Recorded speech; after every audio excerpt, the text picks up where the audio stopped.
নব্বই দশকের অন্যতম ব্যস্ত অভিনেতা ছিলেন গোবিন্দা। একই সঙ্গে নাকি একাধিক ছবির শুটিং সামলাতেন। কিন্তু বয়স ৬০-এর গণ্ডি পেরিয়ে যাওয়ার পরও পরকীয়ার সম্পর্কের জন্য বারংবার শিরোনামে উঠে আসছেন বলিউডের চিচি গোবিন্দা। তার স্ত্রী সুনিতা আহুজা অভিনেতার সঙ্গে বিবাহ বিচ্ছেদের সুর গুনগুন করলেও সম্পর্কের ইতি টানেন না। কিন্তু কাদা ছুড়ি চলছে অনবরত। কিন্তু জানেন কি, এমন একজনকে ভালোবেসে তিনি নিজের জীবন পর্যন্ত দিতে গিয়েছিলেন। কে তিনি জানাবো আজকের ভিডিওতে। তাই ভিডিওটি শেষ পর্যন্ত দেখুন এবং চ্যানেলটি অবশ্যই সাবস্ক্রাইব করুন।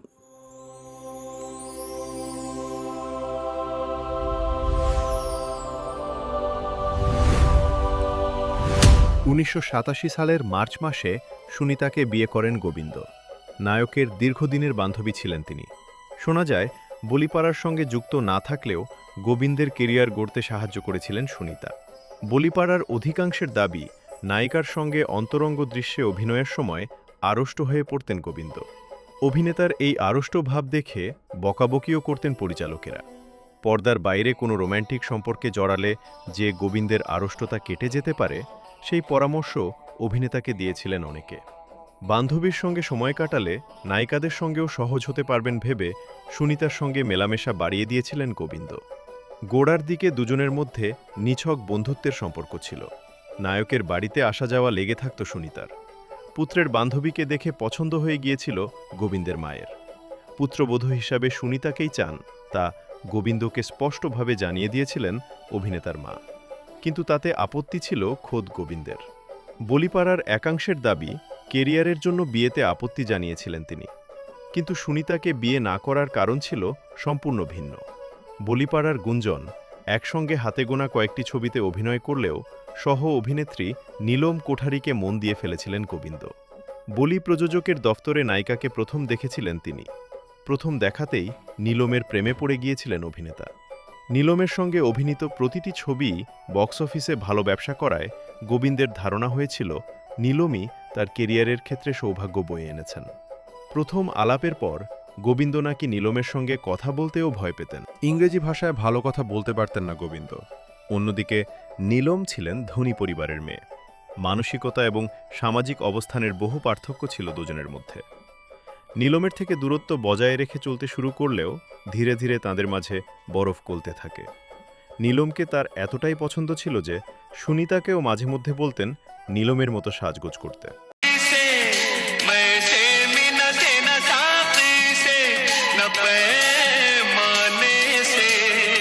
একদিকে নীলম, অন্যদিকে সুনিতা। সম্পর্কের দোটানায় পড়ে জীবনের সমীকরণ কঠিন হয়ে পড়েছিল গোবিন্দের। বলিপাড়ার জনশ্রুতি, নীলমকে বিয়েও করতে চেয়েছিলেন গোবিন্দ। এমনকি নীলম নাকি তার মায়ের সঙ্গে গোবিন্দের বাড়িতে বিয়ের কথা বলতেও গিয়েছিলেন। নীলমকে বিয়ে করার ইচ্ছা প্রকাশ করেছিলেন শুনে গোবিন্দকে বারণ করেছিলেন তার মা। গোবিন্দ এক সাক্ষাৎকারে জানিয়েছিলেন, সুনিতার সঙ্গে বাগদান পর্যন্ত ভেঙে ফেলতে চেয়েছিলেন তিনি। অনুষ্ঠানের ৫ দিন আগে সুনিতা ফোন করে গোবিন্দের সঙ্গে কথা বলে তার মনন স্থির করেন। নীলমকে বিয়ে করার সিদ্ধান্ত থেকে পিছিয়ে যান গোবিন্দ।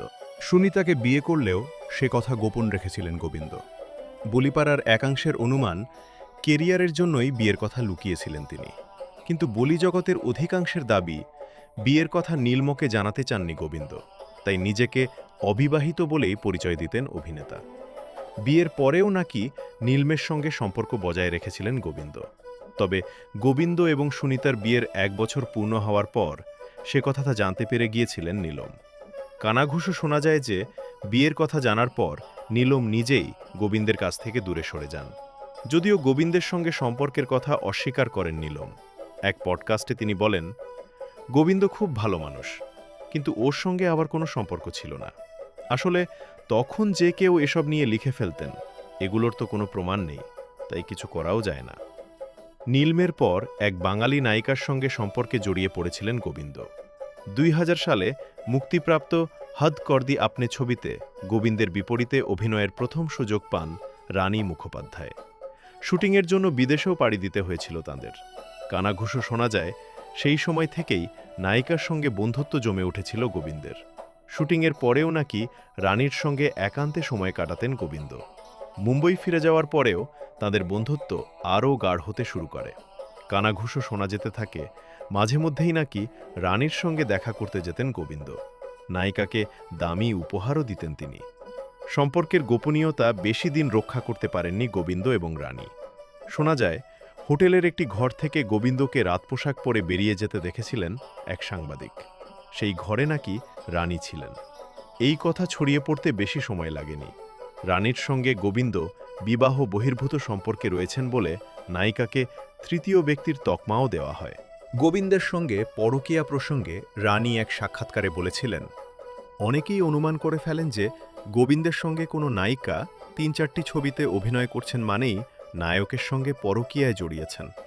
আমি তো প্রথম নই, এর আগেও গোবিন্দের সঙ্গে অনেক নায়িকার নাম জড়িয়েছে। তবে আমি এতটুকুই বলতে পারি যে গোবিন্দের মতো ভালো বন্ধু সহজে পাওয়া যায় না।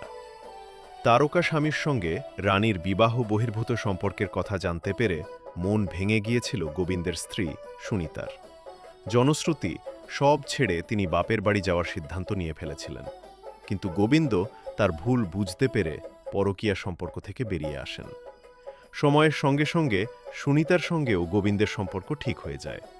বয়সে ৩১ বছরের ছোট তরুণীর সঙ্গেও নাম জড়িয়ে পড়েছিল গোবিন্দের।